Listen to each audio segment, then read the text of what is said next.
जय मिथिला जय मैथिली। मिथिला समाचार से हम अंजलि झा सब मिथिलावासी के प्रणाम करै छी और ई कहि रहल छी हम जे बिहार में पूरा बिहार में बारिश के बहुत संभावना खराब है, जे कि रौदा के तो एको रत्ती अथिये नहीं है, सहयोगे नहीं कि धूपो उगते। आब तो भरोसा नहीं भ रहल छै, किया तऽ 25 तारीख से लऽ 28 तारीख भ गेल कंटिन्यू बारिश भेनाइ, धूप नहीं भेनाइ कम भारी बात नहीं छै, बहुत दिक्कत छै। बूढ़ के घर में जाके देखियो की हालत छै और बच्चा के, दूटा के तो सबसे ज्यादा छै बारिश में दिक्कत। जे एक रत्ती घर से निकलथिन तो गिरे के डर, कपड़े लत्ता भीज गेल तो ओकरा सुखबा के डर बहुत सक्सेस से सूख नहीं रहल छै कपड़ा लत्ता धूप के वजह से। और दोसर नंबर बात जे बारिशे एतेक भ रहल छै, अखनो बिहारो में एहन एहन गरीब सब छथिन जकरा कि छत नहीं छनि, घर पर में खर नहीं छनि, तो कतेक दिक्कत काटि रहल छथिन 25 तारीख से लऽ आइ तक। ये सोचऽ वाली बात छै, बहुत दिक्कत छै। तहन तऽ और छै जे कि कोसी कमला के अगल बगल में जे जिनकर किनको घर छनि हुनकर तऽ हमरो अहाँ से ज्यादा दिक्कत छनि, जे कि कखन की हेतै ओकर कोनो ठीके नहीं छै। सब कखन छथिन कोसी कमला के पेट में जाय के बला नहीं छथिन, ओ तऽ गंगे महारानी पर में भरोसा छनि जे वएह माता रानी लोक के रक्षा करै छथिन और राखै छथिन नीक सँ। तऽ आर मधुबनी के जे हाल देखियो छै तऽ कहल है टाउन मधुबनी, लेकिन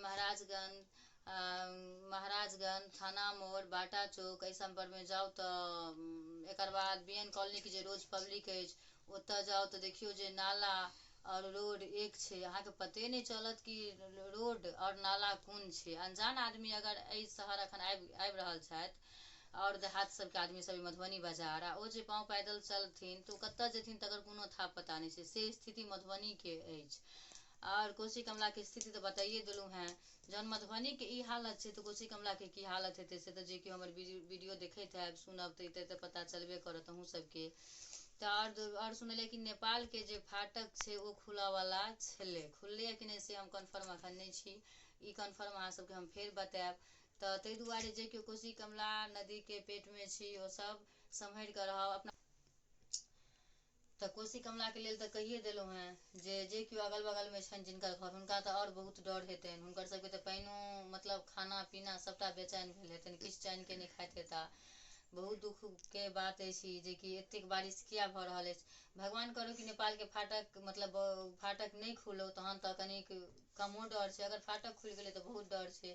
दोसर नंबर बात जे JP कॉलोनी के जे मधुबनी ओतऽ अहाँ जाके देखियो जे कतेक छै, भरि भरि ठेहुन के पानि छै, आदमी की करते है। अनजान आदमी अगर बच्चे छोट बच्चा छै ओहि कॉलोनी सब में, जब बच्चा सब धोखो से निकलि गेलै घर से छोट बच्चा तऽ ओकर तऽ भऽ जेतै जिंदगी अंत भऽ जेतै। से पानि के हालत छै, जे कॉलोनी सबके हालत छै से तऽ देखबे करै छी मधुबनी में। इएह मधुबनी गिलेशन दुर्गा मंदिर लग जाके देख लियो, ई तो पूरा सब जाने छी मधुबनी के गिलेशन और दुर्गा मंदिर, ओतऽ देखियो कतेक कचरा थाल पानि नाला सब एक भेल अछि। तऽ इएह बात के साथ आब हम अपन वाणी के विराम करै छी। आगाँ और किछु न्यूज हम अहाँ सबके दै छी, अहाँ सब हमर यूट्यूब चैनल पर में बनल रहू, हम अपन न्यूज अहाँ सबके जरूर देखायब। जय मिथिला जय मैथिली। जे केओ हमर चैनल देखब लाइक कमेंट ज़्यादा से ज़्यादा शेयर जरूर करब। जय हिंद जय भारत।